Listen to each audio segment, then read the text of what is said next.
You know, I really, just looking at the big picture, just saw the perfect placement for him, which is now. So, you know, it's just all really coming together. But I have a few questions for you, Jim. Where are you standing? I need to know. Where? During the performance? Yes, right now. Probably right over here. Okay. Okay, good. How long exactly will this be? Exactly 57 syllables. That was all they were allowing. So. This is Are you tough. trying to be funny? No. Not this time. What are you juggling? Oh, poets. How many? They're like 4 or How 5. big? Some of them are this size and How some are... old? What? How what?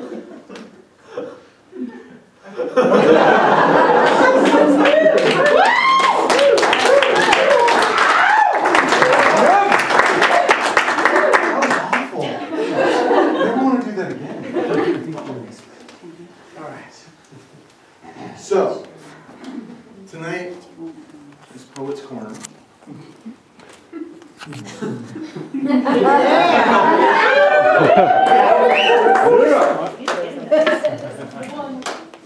First poet up.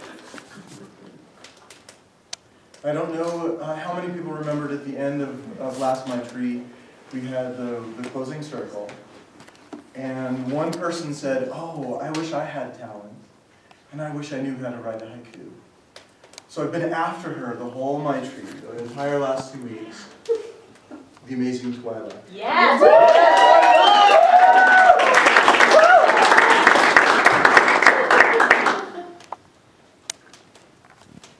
So, I'm just going to begin with a little story, which actually most of you probably know, which is the story of Atisha and the tea servant. So the story goes that Atisha is a teacher, and he kept with him this tea servant who was actually a really crotchety, sort of an asshole of a person. And he mainly kept this person around him so that he could ensure that he could practice correctly, because it's so easy to practice when there's nothing going on, but it's much more hard to practice when you've got somebody in your face. So I thought about this story while sitting on the cushion, and I thought, well, I think that there are tea servants in the cohort. And I think that sometimes I may actually moonlight as a tea servant. So I thought I'd use that as my haiku, which Jim kept pestering me. I mean, I was walking down the path one day, like my bladder was full, it's the morning, I'm heading to the bathroom and it's icy and I hear, haiku! Almost lost my footing, but I'm safe. So it took me 2 weeks to write 17 syllables, a little over a syllable a day. Okay, so here is my haiku. Let's see if I can remember. I sit still, awake, watching my in-breath and my out-breath. Ah! Hot tea in my lap.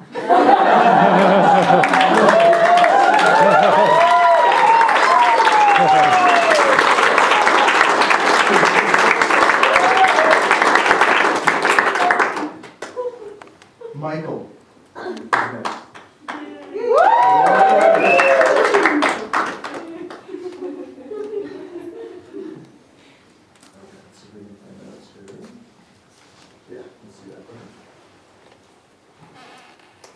So,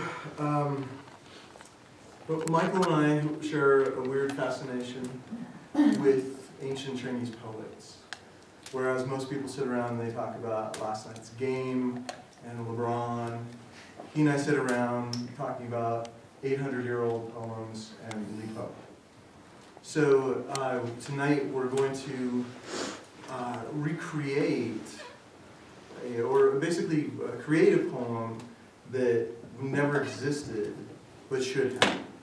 So Li Po was the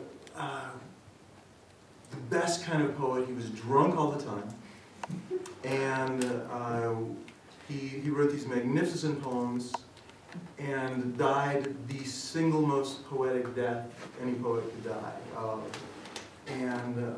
He died while trying to embrace the moon in a lake. Or died while succeeding. Yeah, that was it. So here's his original poem. This is one that Michael and I have particularly loved, and it begins, the birds have vanished into the sky, and now the last cloud drains away. We sit together, the mountain and me, until only the mountain remains. Not bad.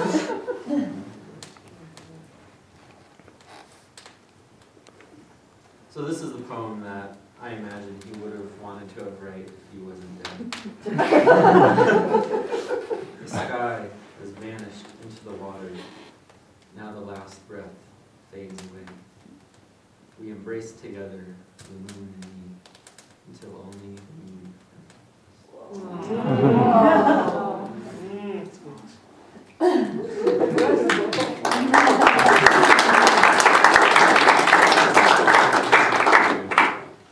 All right, now I have a poem that was submitted. Why am I? You're gonna leave me here all alone? Only Jim remains.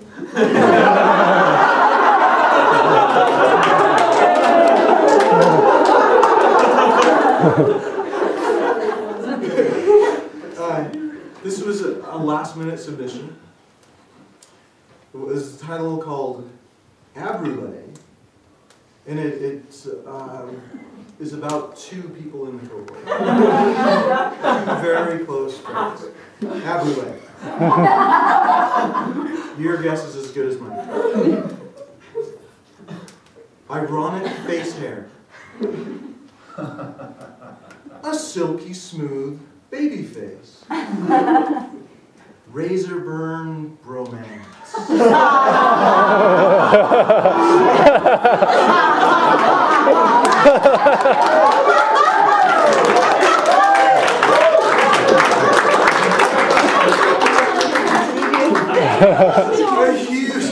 A huge thanks to Jen and Autumn. That was their poem.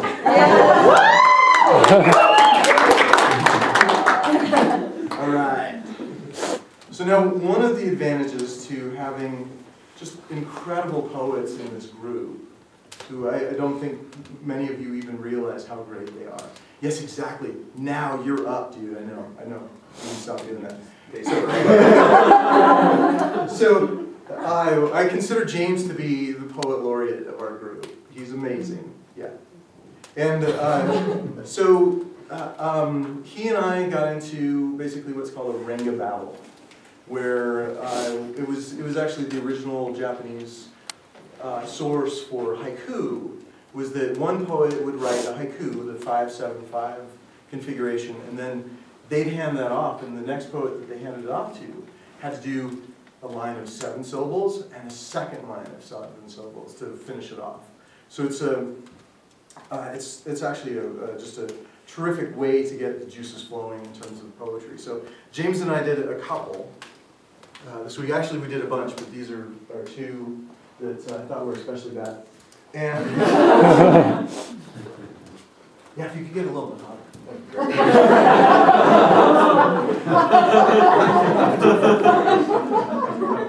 So I wrote the first the first haiku, and then James responded, so I'm going to read the first one. The owl's haunting cry eerily cuts through the night sky. Neck hairs stand on end. haunting cry. The owl's a ghost. P.S. Those are your back hairs. So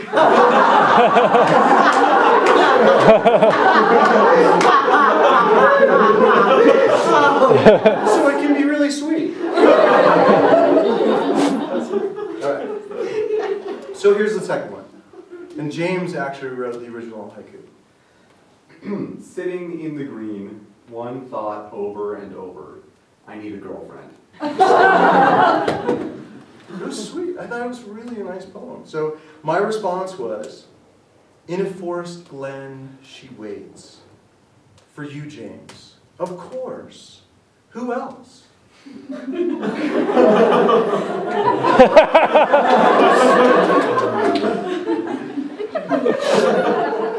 can also be a little contentious, because the first version of that poem actually went, this was James, is like, sitting in the green, one thought over and over, I need a girlfriend. And then my original response was, in a forest glen she waits for somebody much, much better. She's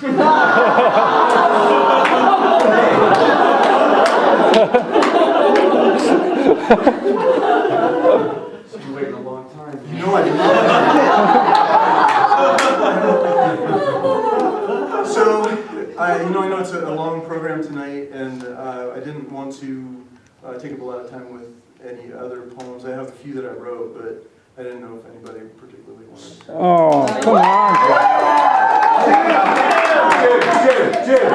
Jim. You gotta join in. Yeah. So, Barry, in his infinite politeness, approached me this afternoon and he said, you're going to have to keep it short. Because I know last My Tree, we didn't have a lot of people on the bill. He said, you tended to ramble a little bit. You had long preambles. So I'm doing away with them tonight.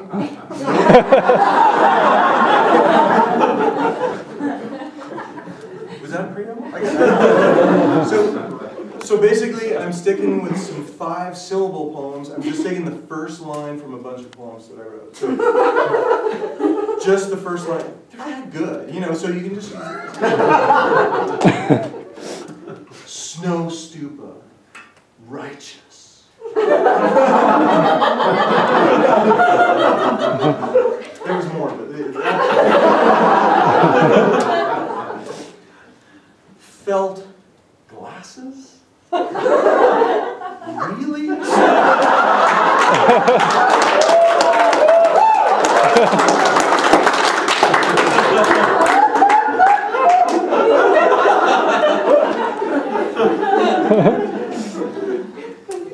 Breakfast Rhoda. Yeah. Bathhouse Rhoda.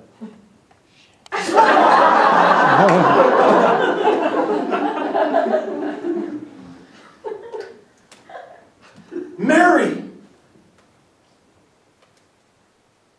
Powdered eggs.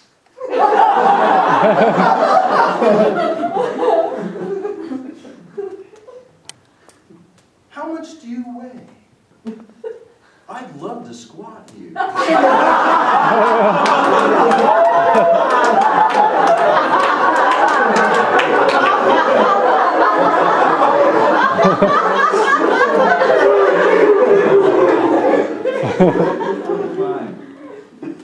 watching my little clock over here, so Rhoda actually wrote a poem for the clock to make sure I keep moving. So this is a rhyming couplet of 2 5-syllable lines. So I don't usually use rhymes, but this one just really seemed to speak to me.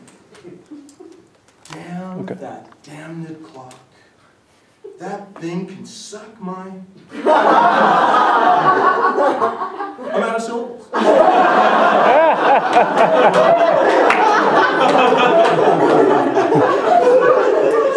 So no preambles. I'm just gonna go straight for title poem. So the title of this poem is Some Lines Written After a Bitter Cold Slog to the Top of the Shambhala Mountain, to visit the Buddha statue at its summit before heading back down to the trail, to the shrine room, to face some negative feelings about my meditation cushion.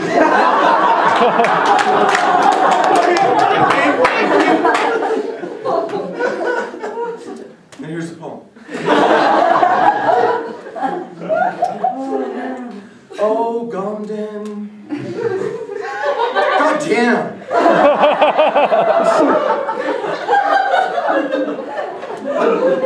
Designed for Western Hind.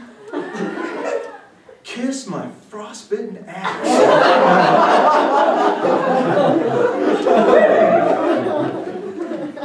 Holy shit.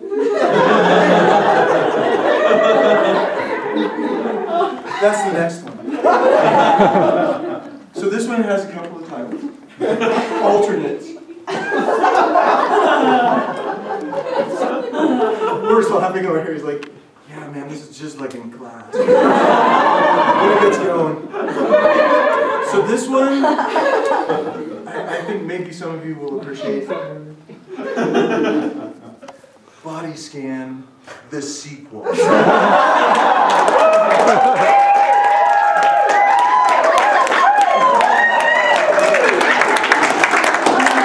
feel like I don't even need to read the poem. When Kay said the other day, she goes, "Oh, we're gonna do a body scan." Half the people in the room turned to me and were like,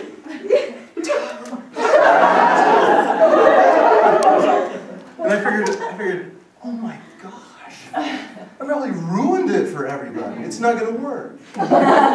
30 seconds later, she's like, and this little piggy slips into a deep, deep coma.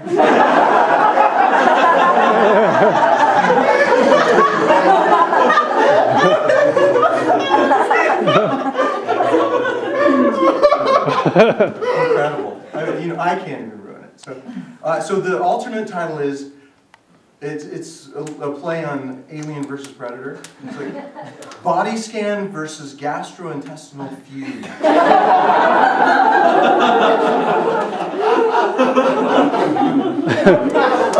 Most distracting word heard. Anus. Post Brussels sprouts, chickpeas, relax.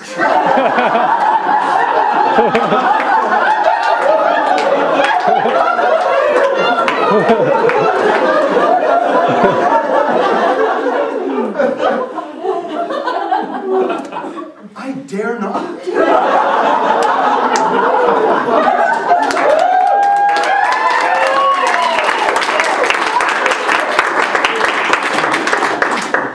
So this one, in an effort to cut this poem a little shorter, save a little bit of time, I know we're watching the clock, so in an effort, I am turning over part of the poem to probably the most courageous and absolutely coolest member of the cohort, Vance.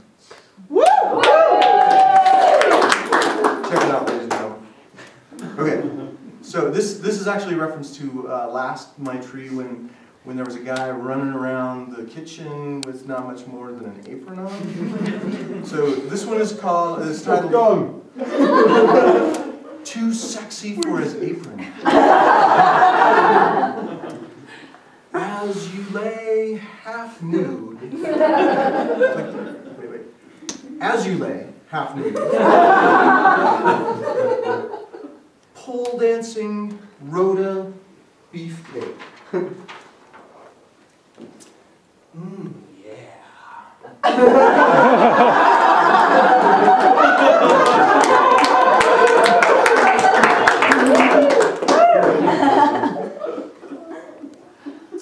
All right. So here we go. This one's titled Trying on Kate's Underwear.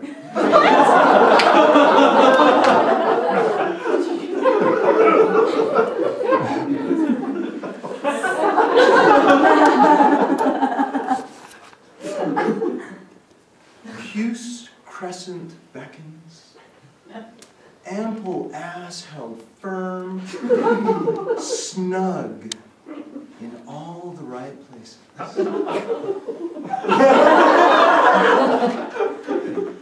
Yeah.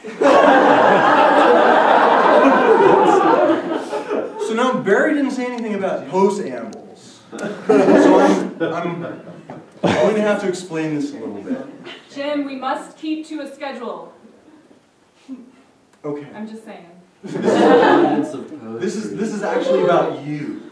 So what happened was, I was in the classroom, and we were all called over for a group meeting over in that corner over there, and Eric is my group leader.